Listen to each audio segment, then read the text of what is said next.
kaji, tapi hanya sebagai salah satu tim yang mencoba membaca regulasi yang ada dari kementerian yang baru terbit beberapa waktu yang lalu.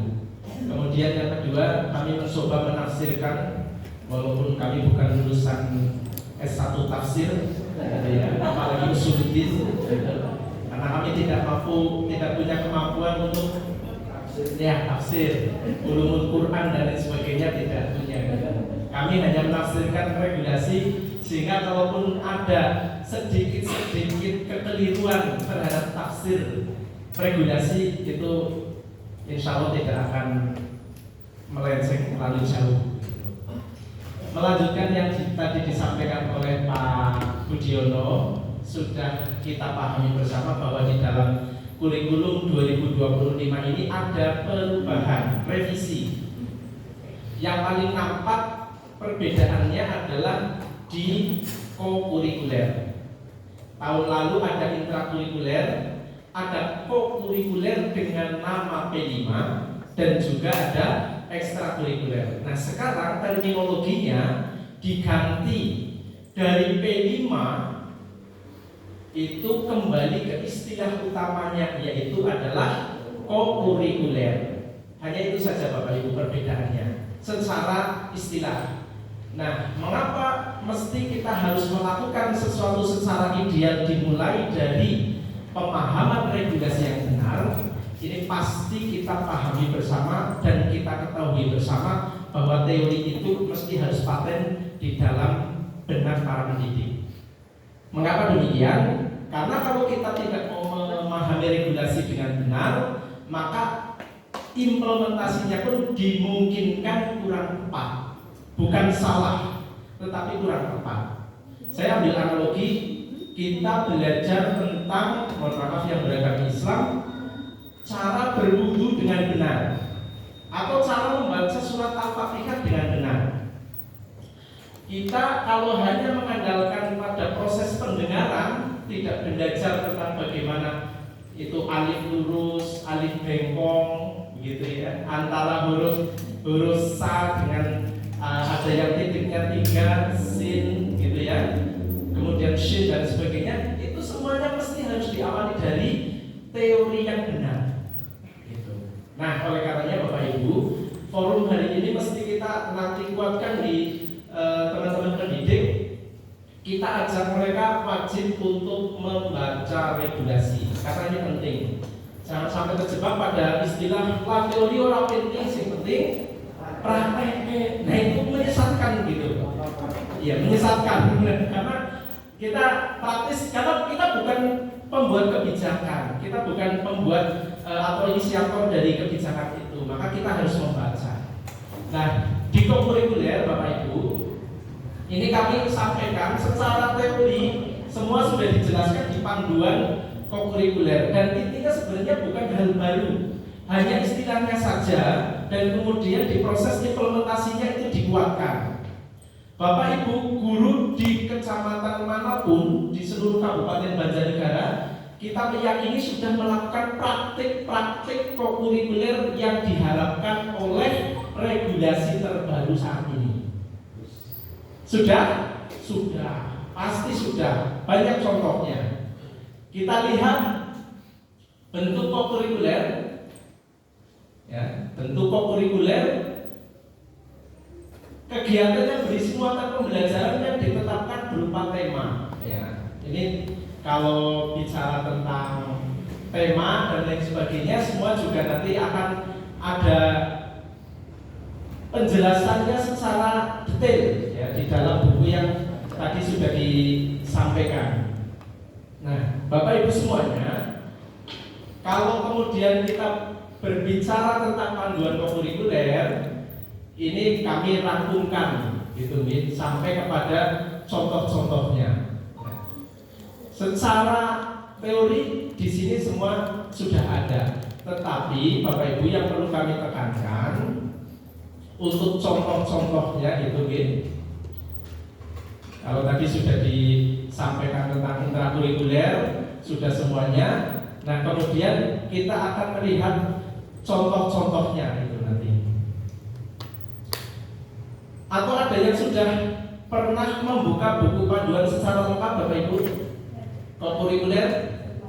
Wujudnya sudah lihat ya Bu? Sudah. Wujudnya. Oke, baik. Ini saya bukakan gitu nggih. Nah, terlihat Bapak Ibu? Terlihat tapi tidak terbaca.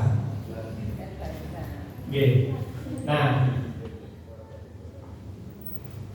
kurikuler ini merupakan pembelajaran yang dilaksanakan untuk penguatan, ya, pendalaman dan atau pengayaan kegiatan intrakurikuler dalam rangka pengembangan kompetensi terutama penguatan karakter.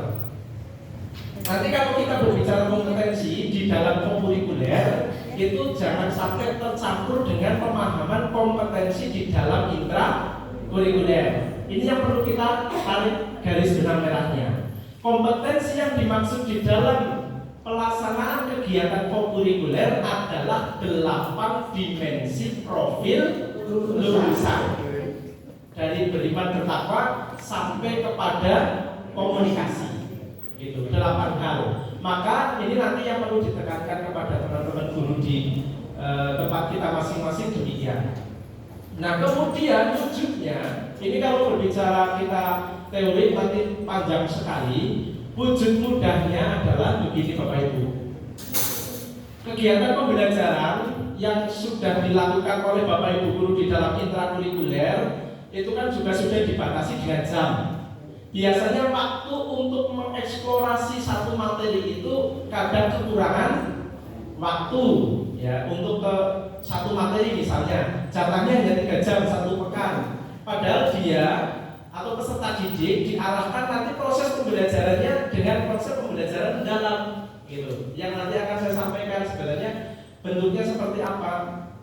Nah, karena sekarang arahnya itu proses pembelajaran mendalam, maka sebisa mungkin peserta didik diberikan ragam main, ragam media, ragam aktivitas dalam memahami satu tujuan pembelajaran tertentu. Itu kalau di intrakurikuler. Nah, maka di kokurikulernya itu dilakukan kegiatan-kegiatan yang dapat mendukung pemahaman lebih mendalam peserta didik terhadap materi itu.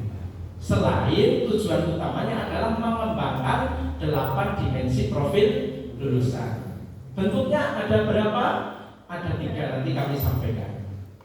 Nah, sebelum ke situ tadi gitu ya Bapak Ibu, nanti saya akan bolak-balik kaitan dengan kokurikuler dengan pembelajaran mendalam. Karena ini kami juga terus terang baru membaca poin-poinnya saja, belum secara sepenuhnya, walaupun sudah di print, tetapi kami mencoba mengambil benang merah yang perlu kami sampaikan. Baik, kita akan menuju ke bagian ini dulu Bapak Ibu. Walaupun ini nanti juga konsep di materi pembelajaran mendalam akan muncul gitu nggih. Nah, dibesarkan.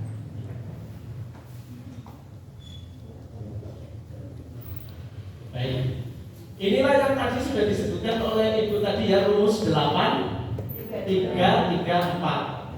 Metu kayaknya ini mesuk. Ingat semua apa mesuk? Makan-makan orang makan. Bodoh dulu papa diganti ya, itu monggo.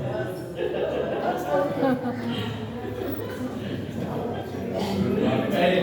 Oke, Bapak Ibu, di kokurikuler itu tetap beracu kepada konsep besar yang disampaikan oleh Pak Menteri tentang pembelajaran mendalam. Sebenarnya pembelajaran mendalam kan konsep kita menduplikasi dari negara sebelah, dari Aussie, Kangguru, Australia, gitu ya. Konsepnya itu sebenarnya. Tetapi itu juga bergaya dengan konsep-konsep yang diberikan oleh para tokoh pendidikan Indonesia asli. Gitu ya, ada Kiai Haji Dewantara, ada Kiai Haji Ahmad Dahlan, ada Kiai Haji Hasyim Asy'ari, bahkan di pendahuluan pedoman itu disebutkan muncul itu kitab Taklimul Muta'alim, di situ tuh nama saya nanti dibaca. Jadi memang konsepnya ini bagus banget aslinya, gitu ya, karena memang Indonesia banget, walaupun ada dimixkan dengan dari negara lain. Nah, pembelajaran mendalam Bapak Ibu ada 8 ini ya, 8 dimensi profil. Kemudian yang 3 ini adalah bermakna, berkesadaran, menggembirakan.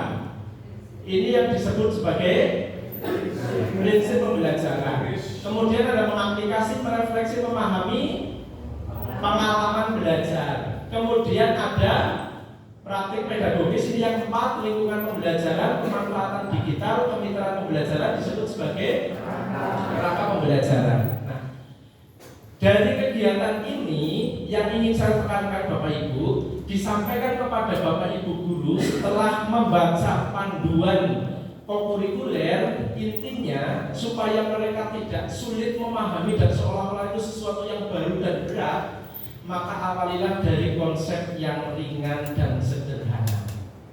Kokurikuler itu kan ada tema-tema ya Bapak Ibu, perlu saya sampaikan. Ada beberapa contoh tema, misalnya ini sehat, tubuhku sehat, jiwaku kuat, misalnya tema seperti itu. Nah, nanti peserta didik dalam melakukan proses kegiatan kokurikuler itu banyak melakukan kegiatan yang sebenarnya sudah biasa dilakukan. Kalau tadi panjenengan sudah memahami bahwa pembelajaran mendalam itu juga bisa dijadikan sebagai sarana untuk menguatkan intrakurikuler, gitu ya. Ini saya sampaikan. Ini 8, nanti bisa dibaca sendirian ya Pak, untuk materi-materi ini ya. Sudah kami siapkan. Kita ke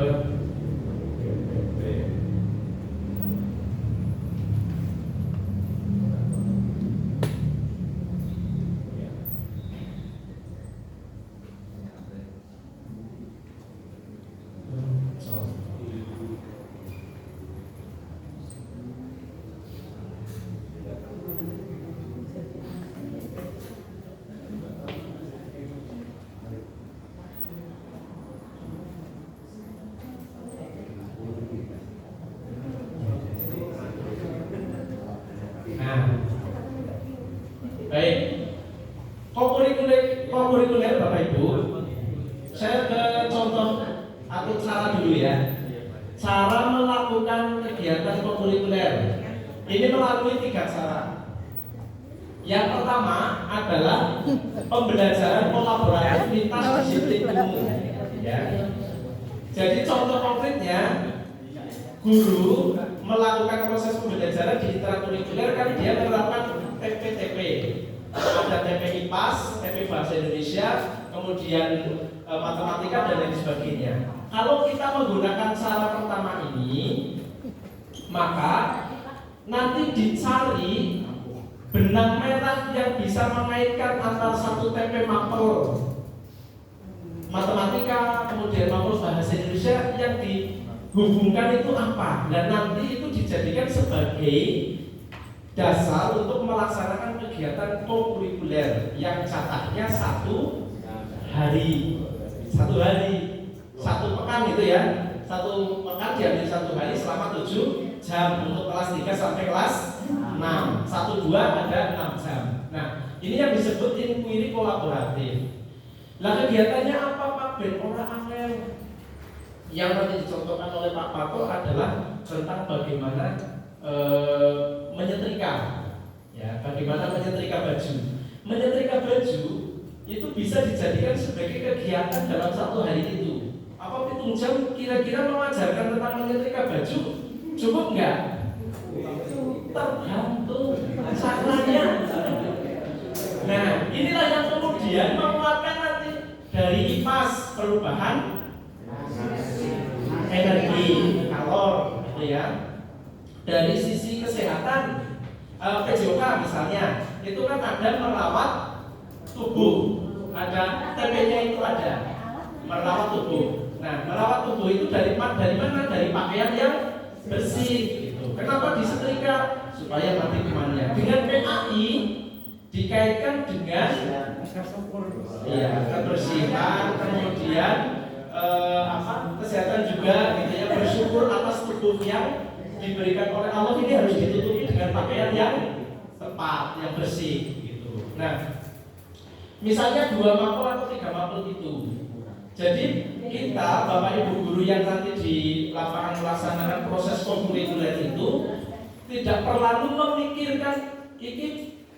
Misalnya orang ideal banget bisa disambung-sambungkan sering nyambung kayak gitu. Karena apa?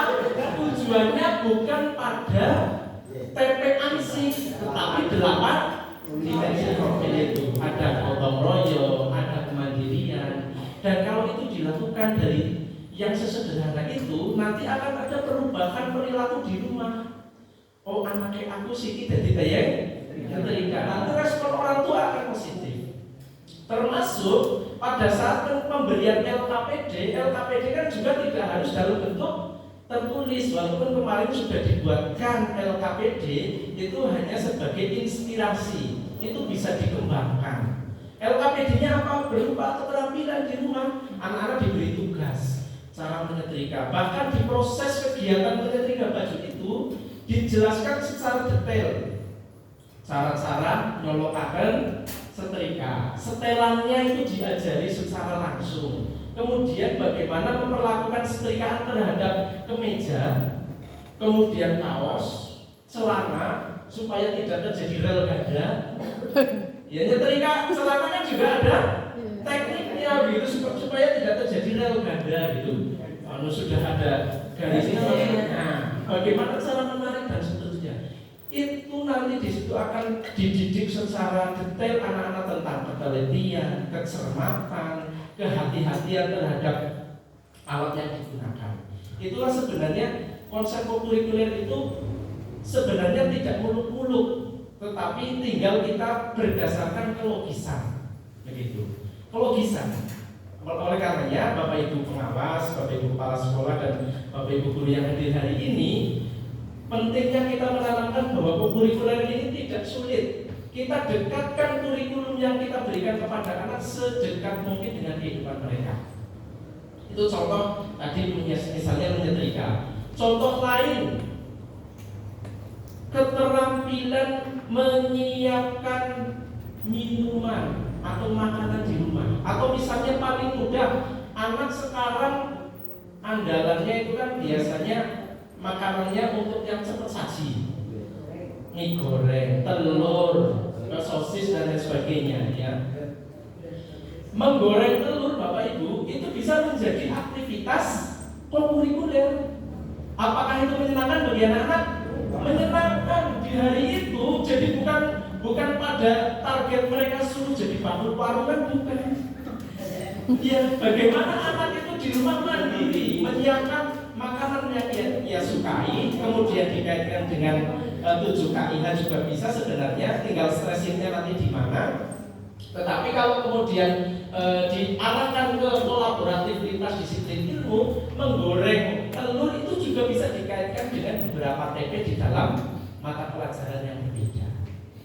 IPAS bisa, PAI bisa banget, begitu. Diarahkan sebenarnya kan fungsinya adalah bagaimana menanamkan nilai, gitu ya, value, nilai kehidupan. Ini anak-anak, siapa yang menciptakan telur? Itu kalau dikaitkan dengan IPA, Gusti Allah, gitu kan, dengan agama. IPA dan PAI kan ada mirip sih ya Bu. Dengan PAI gitu. Dikaitkan dengan itu. Sebenarnya disinilah kemudian letak-letak bagaimana menanamkan pitutur luhur dan nilai-nilai kehidupan kepada anak. Bukan soal keterampilan saja, begitu. Itu yang diharapkan dari kurikuler, mendekatkan aktivitas pembelajaran anak di dalam sekolah yang menyenangkan, tetapi juga disitulah 8 dimensi profil itu didapatkan. Gitu. Penugasannya itu tadi di rumah, nanti kan anak misalnya berkelompok. Kalau ternyata sulit, datang motong-motong kompor dari rumah dengan berkelompok, penugasan terstruktur, berkelompok, anak yang terdekat di rumah itu 5 orang 6 anak misalnya, di rumah belajar kelompok, dipilih ibu-ibu sing bisa nanti ini 5 anak itu. Bukan berarti dia harus membuatkan itu, enggak, tapi bagaimana mengawasi anak-anak praktek itu juga nanti akan menguatkan kolaborasi antara sekolah dengan orang tua. Itu contoh konkret untuk kegiatan kokurikuler. Intinya Bapak Ibu, untuk memastikan keterlaksanaan kokurikuler ini di setiap satuan pendidikan, kita awali dari cara berpikir yang sederhana terlebih dahulu. Apapun itu kegiatannya, yang penting menyasar ke 8 profil, enggak masalah. Apakah dalam satu semester 8 profil itu harus disasar semua? Tidak. Cukup 2 atau 3, minimal 2. Apa mau disasar gotong royongnya, atau mau disasar mandirinya, atau mau disasar komunikasi, kesehatan, itu terserah, tidak ada masalah. Gitu. Nah, kalau gerakan yang kedua, cara yang kedua, 7 kebiasaan anak Indonesia hebat, mulai dari bangun pagi sampai tidur cepat, itu bisa dilakukan juga penguatannya di dalam sekolah. Selama ini atau sesemester kemarin, semester atau setahun, sesemester ya, yang sudah dilakukan sosialisasinya di bulan Januari, yang kemarin konsep awalnya bahwa 7 KIH itu kebiasaan di rumah, itu sekarang melalui regulasi terbaru 7 KIH ini lebih bisa diinternalisasikan di dalam satuan pendidikan. Bisa digunakan untuk kegiatan itu. Membawa bekal misalnya di hari Sabtu gitu ya, membawa bekal makanan bergizi dan mewajibkan sayuran hijau misalnya, itu nanti dikaitkan, atau misal mau dikaitkan aktivitas ini supaya 7 jamnya itu habis, bisa itu anak-anak dari rumah kerja kelompok 5 anak disuruh membawa sepunting kangkung. Nah, 5 anak yang ini membawa sepunting bayam dan seterusnya. Kemudian nanti proses memasak itu juga bisa dilakukan di sekolah. Itu akan sangat luas sekali Bapak Ibu untuk kokurikuler. Artinya untuk kokurikuler ini Bapak Ibu perlu pahami, kegiatannya sangat fleksibel, sangat luas. Yang terpenting nanti bisa dipilih kegiatan-kegiatan apakah kolaboratif lintas disiplin ilmu atau melalui 7 kebiasaan anak Indonesia hebat. Atau misalnya 7 kebiasaan anak Indonesia hebat dari yang gemar beribadah, itu bisa dilakukan berbagai aktivitas ibadah yang konkret di sekolah. Bisa. Atau misalnya di sekitar sekolah ada lingkungan pesantren, bawa anak-anak untuk belajar langsung dengan kiainya, dengan ustadznya, di situ menerima tentang nasihat-nasihat dan lain sebagainya. Tidak harus oleh guru begitu. Bisa seperti itu, dibawa ke di kiai di sekitar yang ada, itu bisa dilakukan seperti itu. Yang terpenting Bapak Ibu, catatannya adalah sudah disebutkan di dalam buku ini, semua kegiatan kokurikuler itu dirancang secara sadar, terencana, gitu ya. Sadar dan terencana, orang mau lah kayaknya ini cukup pengen daripada dewa pernah bahkan laku mereka beyo. Itu yang kemudian perlu dihindari, gitu ya. Jadi ini sudah ada keterangannya ini Bapak Ibu. Melibatkan murid secara aktif dan terhubung dengan nilai-nilai yang ingin ditanamkan.